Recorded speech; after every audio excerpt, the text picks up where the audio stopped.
Bonjour à tous, je fais cette vidéo parce que je viens d'avoir une ponde de gecko léopard, ma femelle belle albino, c'est celle qui a pondu. Et je voulais en profiter pour vous montrer en fait comment construire vous-même un incubateur au bain-marie. C'est pas, les incubateurs du commerce sont pas donnés et ils sont pas non plus, enfin c'est des passeurs thermiques, pas très performants. Et payer plus d'électricité qu'autre chose et votre incubation va sûrement être foirée en fait. Le seul truc qui est bien, enfin, qui est intéressant avec les incubateurs du commerce, c'est qu'ils ont un système de refroidissement quand il fait trop chaud, quand on est en canicule.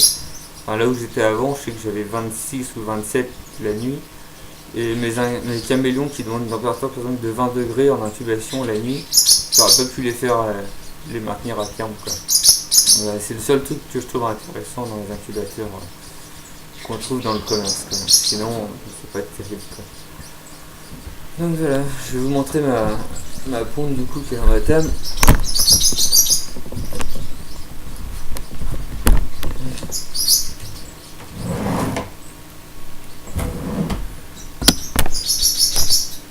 celle-ci qui est pondue.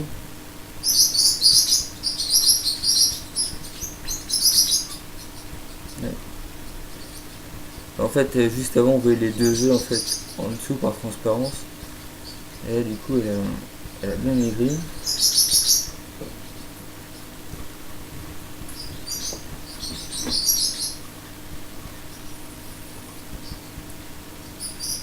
Une deuxième femelle ici.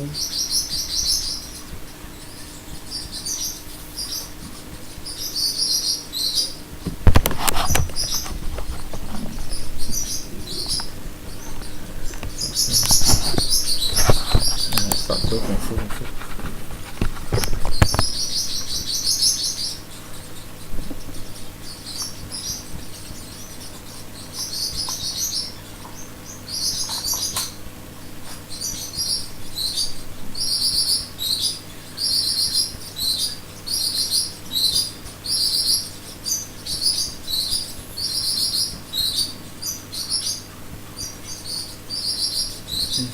Voilà, cette nouvelle ponte. Je vais vous montrer comment la mettre à terme en fait.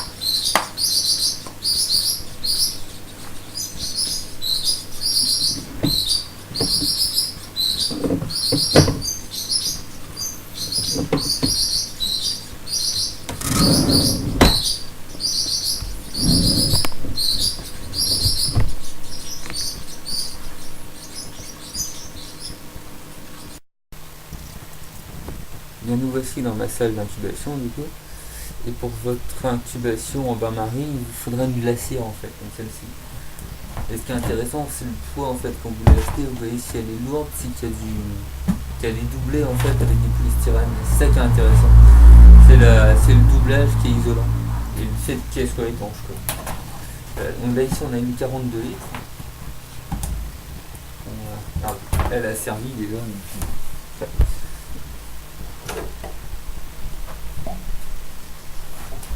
vous la remplissez d'eau en fait.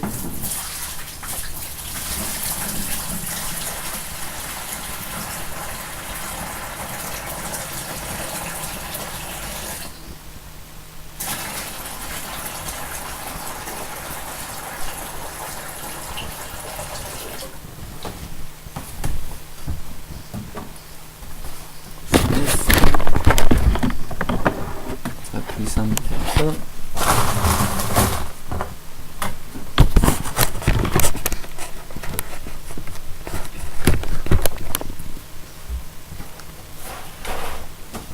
Non, c'est l'inverse.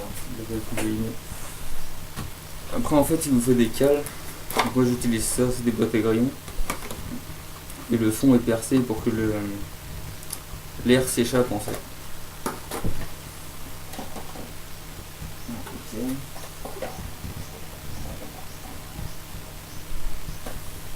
Là-dedans après vous mettrez un thermoplongeur aquarium.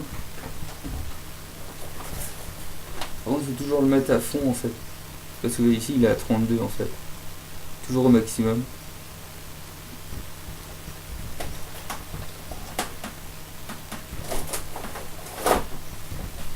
Là-dessus, on remet une grille.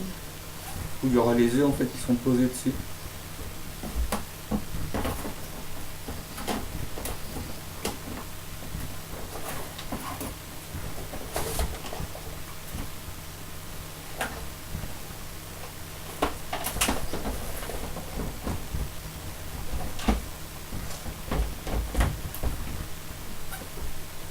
Et après on raccorde le tout en fait. Votre thermocongèle est branché là-dessus. Sur un thermostat en fait. Et c'est lui qui va vous indiquer la température en fait de l'air.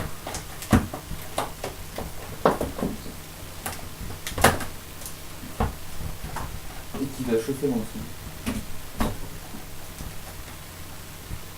Ici vraiment il sera à 27 pour avoir des femelles en fait. Et vous pouvez mettre un autre thermomètre en fait pour vous assurer que celui-là est à la même température. Là c'est tout.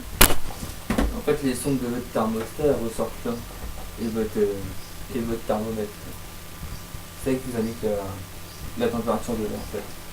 C'est des thermostats et des thermostations. Mais ce qui fonctionne mieux encore que ça, ceux-là sont différents parce qu'ils sont assez sophistiqués en fait. On peut régler la température d'incubation de jour et de nuit pour certaines espèces comme pour nos caméléons. Mais sinon ce qui fonctionne bien c'est les thermostats en verre, les anciens qu'il y avait avant. Là ils font une température globale en fait de l'ensemble de l'incubateur et pas un point précis quoi.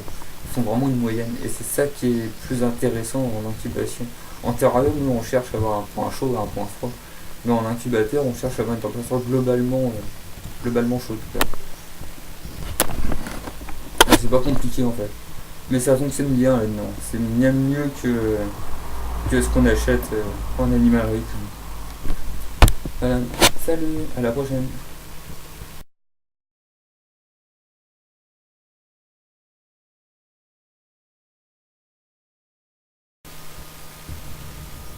Bonjour à tous, nous voici dans ma salle où je fais les rongeurs, les tortues africaines et aussi mes incubations.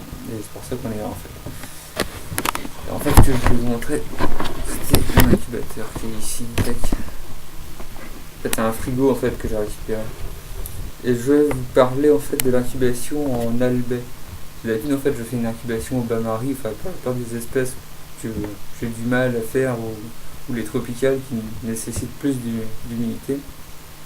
Mais là en fait c'est pour ma femelle dragon en fait qui est désertique et du coup je l'ai déjà fait en albais il y a 2 ans et ça avait bien fonctionné. J'ai eu 57 œufs et sur les 57 il y en a 3 que j'ai pas réussi à faire donc ça va quoi. Je pas eu 100% mais pas loin. Et je vais vous montrer un peu comment faire. Après il y a plusieurs c'est moi les éleveurs il y en a qui mettent de la vermiculite comme substrat ou de la perlite ou enfin d'autres trucs. Moi j'utilise que de la tourbe en fait de seigle. C'est naturel et c'est naturellement acide aussi, donc du coup ça évite d'avoir des bactéries trop importantes en nombre et des champignons aussi. Et ça permet que les œufs restent en bon état plus longtemps. Surtout que là il y a 2 mois pour cette espèce, donc contrairement aux oiseaux en fait on ne tourne pas les œufs, on les touche pas, donc du coup pendant 2 mois il faut qu'ils restent dans un substrat chaud et humide et le but c'est qu'ils ne pourrissent pas en fait, c'est ça l'idée quoi. Je vais vous montrer un peu comment je fais. Non, c'est pas si j'ai une souris ici. Puis ouais, j'ai un rat qui tousse aussi, je sais pas si vous allez l'entendre, c'est assez chiant en fait.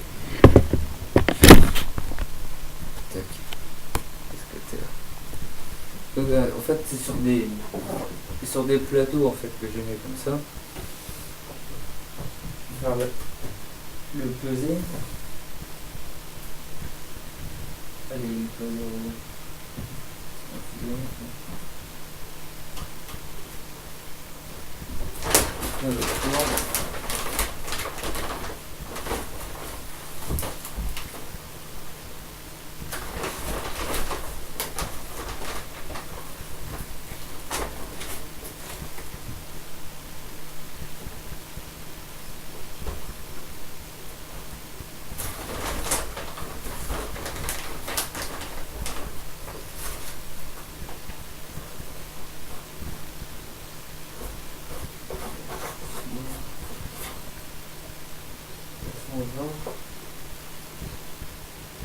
du coup ça se remplit d'une 320.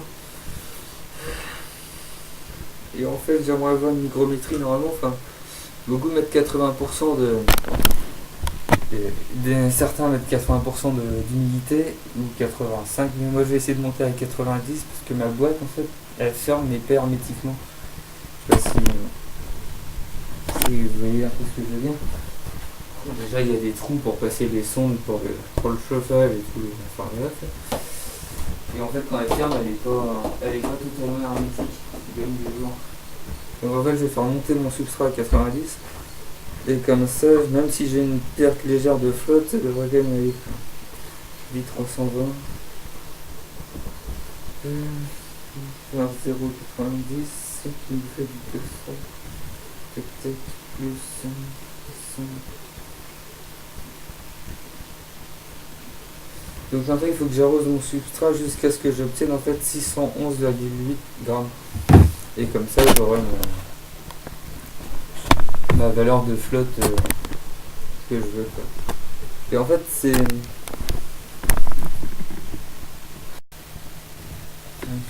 Désolé j'ai planté, mais du coup j'en ai fait une en attendant. Là c'est la deuxième.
On va passer à celui-ci.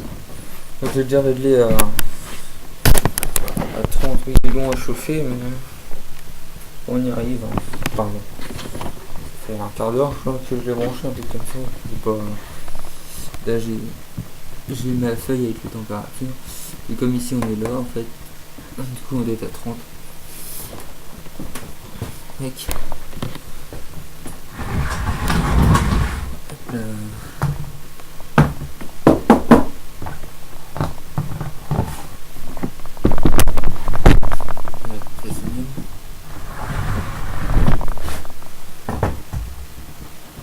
Celui-là, c'est celui d'en bas.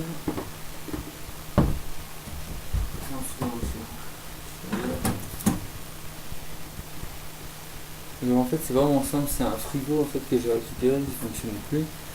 Et dedans en fait on a un câble chauffant qui court un peu sur toute la longueur du frigo quoi. Et qui garde la bonne température, comme si isolé de chaque côté. Donc c'est un frigo à la base, enfin partie du frigo qui garde la bonne température quelle qu'elle soit. Et c'est relié à un thermostat de terrarium ici. À l'extérieur. Et la sonde de celui-ci, en fait, c'est celle-là. Vraiment celle-là qui est importante. Celle-ci, en fait, c'est celle du thermomètre qui est à l'extérieur. Au cas où celui-là déconne. J'ai un thermomètre ici de secours qui m'indique la température. Mais normalement, les deux sont synchrones quand même. C'est pas compte de ce côté-là. Il est. Et il est 1h04. Oh putain.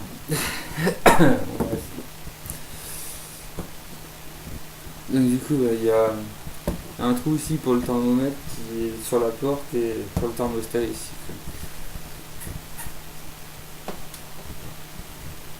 Ça, mes œufs seront à la bonne température. Je vais le mettre à chauffer avant. Et comme ça, en fait, 90% de flotte qu'il y a dans le substrat vont venir se mettre sur le couvercle, en fait, et vont circuler plus facilement. Comme ça, quand je poserai mes œufs, le substrat sera déjà humide. Il sera humide de manière homogène, pas comme ici où l'eau est juste en surface, en fait, il n'a pas vraiment encore pénétré dans le substrat. Voilà, je crois que c'est tout.